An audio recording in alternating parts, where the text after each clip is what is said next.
Hello દોસ્તો, નમસ્કાર. સ્વાગત છે તમારું અમારી નવી યુટ્યુબ ચેનલ બેસ્ટ ગુજરાતી સ્ટોરીમાં. મારું નામ સુરેશ છે અને હું સુરતનો રહેવાસી છું. હું એક કોલ બોય છું.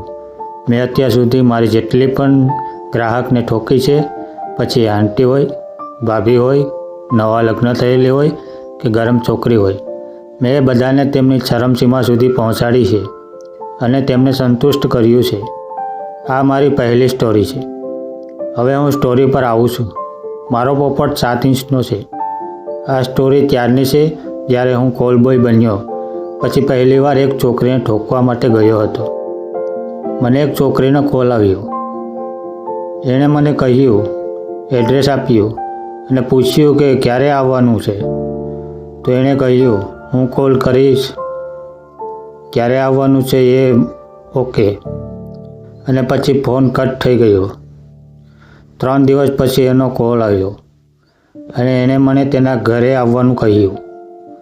હું એને આપેલા એડ્રેસ પર પહોંચી ગયો અને એના ઘરની ડોરબેલ વગાડી અને થોડી વાર પછી એક મસ્ત ગરમ છોકરી દરવાજો ઉઘાડ્યો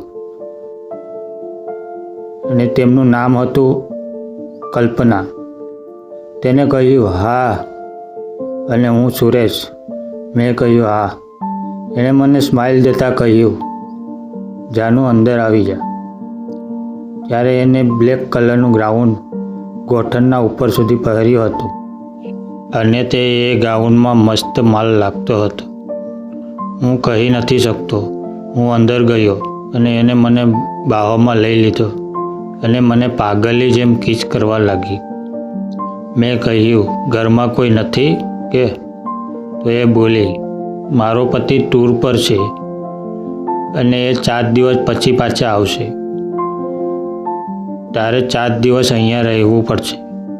મેં કહ્યું, ઓકે મેડમ. પછી અમે એકબીજામાં ખોવાઈ ગયા અને એ મારા પોપટ પર હાથ ફેરવવા લાગી. મારો પોપટ એકદમ ટાઈટ થઈ ગયો. હું એના બોલ એના ગાઉન ઉપરથી દબાવવા લાગ્યો. કલ્પનાનું ફિગર 32, 30, 36 હતું. પછી મેં એને ચોપા પર પાડી નાખી અને એના ઉપર ચડી ગયો અને પછી એના આખા શરીરને કિચ કરી અને તેના શરીર સાથે રમવા લાગ્યો. પછી મેં એનું ગાઉન કાઢી નાખ્યું અને પછી મેં જે જોયું એ જોઈને હું સ્વર્ગમાં પહોંચી ગયો. એને નેટવાળી ઉપરની પટ્ટી અને ચડ્ડી પહેર્યા હતા. કલ્પનાએ મારો શર્ટ કાઢી નાખ્યો અને મારી જીન્સ પણ કાઢી નાખી. મારો પોપટ જોઈને એ મારા પોપટને પાગલની જેમ સૂચવા લાગી. 6 મિનિટ સૂચતી રહી અને પછી મેં એની ઉપરની પટ્ટી અને ચડ્ડી પણ કાઢી નાખી અને એના બોલ પાગલની જેમ સૂચવા લાગ્યો. હું એની ગુફાની સાથે સાથે મસળતો રહ્યો. 15 મિનિટ એની ગુફા મસળીને મેં એને મારી ગોદમાં ઉપાડી લીધી.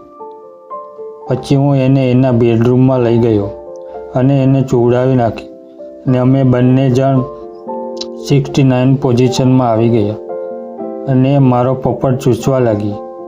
હું એની ગુફાને ચાટવા લાગ્યો. 15 મિનિટ પછી એની ગુફાનું પાણી નીકળી ગયું અને મેં એની ગુફાનું બધું જ પાણી પી લીધું. મારું પણ પાણી નીકળી ગયું હતું. એણે મારું બધું પાણી પી નાખ્યું. પછી એણે મને કહ્યું, હવે મારાથી રહેવાતું નથી. નાખી દે તારો પોપટ મારી ગુફાની અંદર.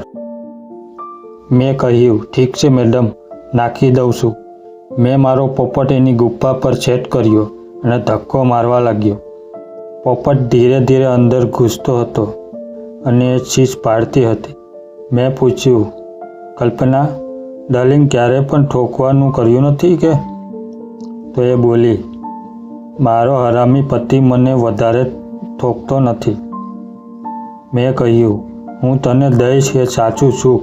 પછી મેં એક જોરદાર ધક્કો માર્યો અને મારો આખો પોપટ અલ્પાની ગુફામાં ઘુસાડી નાખ્યો. એની ગુફામાંથી લોહી નીકળવા માંડ્યું. એ ચીચ પાડતી હતી અને એને મને જોરથી પકડી લીધો. મેં પોપટ 3 મિનિટ શાંત રાખ્યો અને પછી ધીરે ધીરે ધક્કા મારવાનું ચાલુ કર્યું. એ જોરથી શીસ્તી હતી. ઠોક મને, તારામાં બળ હોય એટલા જ ઝાટકા માર, પાડી નાખ મારી ગુફાને. એના કામુક અવાજ મારો હોશ વધારવા લાગી અને હું એકદમ જોશથી એને ઠોકતો હતો. 25 મિનિટ પછી કલ્પનાની ગુફાનું પાણી નીકળી ગયું. મેં મારો પોપટ એની ગુફામાંથી બહાર કાઢી નાખ્યો ને એમના મોંમાં નાખ્યું.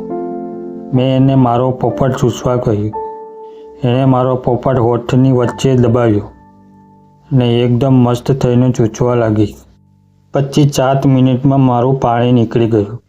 અમે બંને થાકી ગયા હતા અને અમે આમ જ સૂતા રહ્યા. રાત્રે 3 વાગે હું સૂતો હતો. મારી આંખ ખુલ્લી તો જોયું કે કલ્પના મારો પોપટ ચૂસતી હતી. પછી મેં કહ્યું, શું થયું ડાર્લિંગ? ઠોકવાનો મૂડ છે કે? કલ્પના બોલી, હા જાનું. તો અમે પછી ઠોકવાઈ ચાલુ કરી અને આખી રાત કરતા રહ્યા, એ પણ અલગ અલગ પોઝિશનમાં. સવારે 6 વાગ્યા સુધી સંભવ કર્યો. અમે લોકો સૂઈ ગયા. સવારે 12 વાગે કલ્પના ઉઠી. એણે મને ઉઠાડ્યો અને એના કપડાં પહેરવા લાગી. મેં એને પૂછ્યું, ઘરમાં કોઈ નથી? તે બોલી, બધા નોકરોને છૂટી આપી છે.